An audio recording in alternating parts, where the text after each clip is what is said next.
jumping to page 40.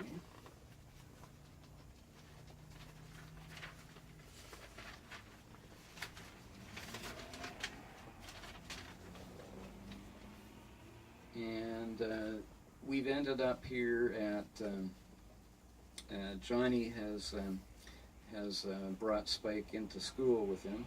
He's in grade 7 and he goes to Henry Hudson Elementary. And there's something that's occurred. There's on the key is a really intricate design, and there are 3 rings that are looped together in that design. And Johnny realizes that he's seen that design before, and then when he's in the classroom, he notices that his teacher, Mr. Erasmus, is wearing a ring with the same insignia on it. And this leads us to, well, I'll read on it. Lunch hour finally arrived, and before Erasmus could exit the classroom, Johnny mustered the nerve to speak again. Sir, ventured Johnny. What's up, lad? Your ring, sir. You were going to tell me all about it. Oh, that's right, I was, wasn't I, Johnny?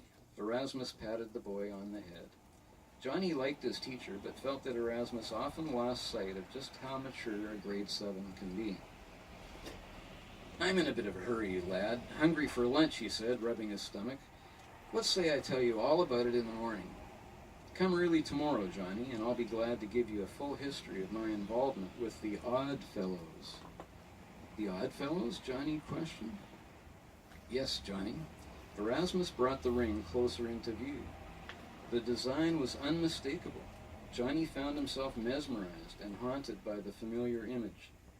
Friendship, love, and truth. These are the 3 principles that guide all Oddfellows, grinned Erasmus.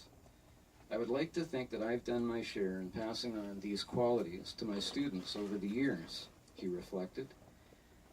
Now you go get yourself some lunch, Johnny. We'll talk more about this tomorrow. Though it hardly seemed possible, the weather had actually become worse. It had been raining horribly all day. Johnny joined his friends for lunch as they resigned themselves to the gloomy confines of the cafeteria. Spike had completely disappeared, and if Frank and Gina were more observant, they would have noticed the signs of distress on Johnny's freckled face. Social studies and English capped off a very tedious and apprehensive afternoon. When the bell rang, the class surged to the door with Johnny in the lead. He raced down the hall, dodging students left and right. He rushed to his locker and grabbed his books, coat and slicker. Dag blame it, muttered Johnny, surprising himself with his lost pal's vocabulary. And by the way, Spike is a rather cantankerous little fellow, and his language gets a little bit out of hand. Oh.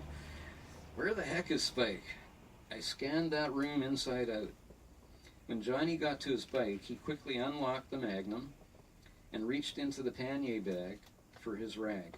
Youch, he screamed, pulling a throbbing index finger to his mouth. Out of the lip of the bag emerged a shell-shocked spider, his hair looking like a tuft of wild crabgrass. You never give me no warning, child. I was sound asleep. Where's my toque? He went back into the pannier bag, his voice now muffled and echoing. Where's my toque? I don't know, Spike, and will you stop being so cranky? If you bite me again, your cruising days are over. Johnny's finger was still smarting.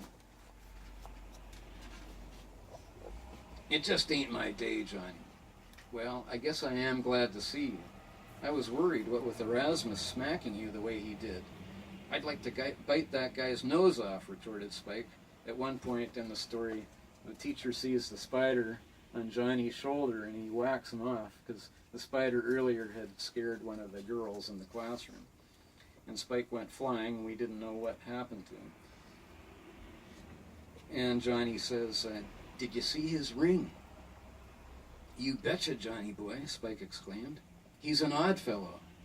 Can't agree with you more, matey. Always laughing at himself and telling those stupid stories. No, Spike. He belongs to an organization called the Odd Fellows. That's what the ring means. How in tarnation would someone come up with a name like that?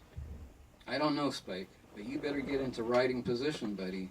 We got business to do. So...